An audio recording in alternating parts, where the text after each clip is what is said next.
it does come up here and there that there is misconduct in the jury. And there's a rule called the Aliunda rule.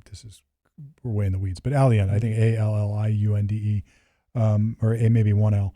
And it basically says we can't impeach jury misconduct with external sources. So you can't interview the jury later and say, or not misconduct, you can't interview the jury later and say, yeah, they found their verdict on bad things. Now, you can get around the Aliunda rule for purposes of misconduct. At any rate, what happens is this juror goes to the scene of the accident. It was a hit and run accident.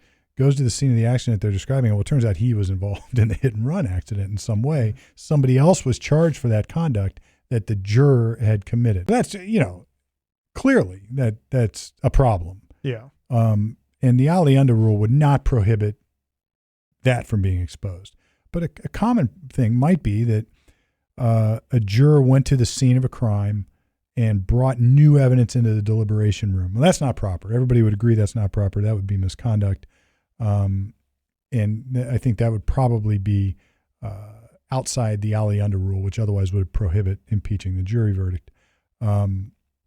So there still are some ways to do it. And there's ongoing debates about whether the sanctity of the jury should remain intact or we should videotape it, which I think ultimately leads away from the jury system. Look, take it out to its logical conclusion. You start videotaping and audio taping or recording jury deliberations, it won't be long before we want to tinker with what they're doing in there, object to what they're doing in there, ultimately challenge verdicts that are rendered as a result of it.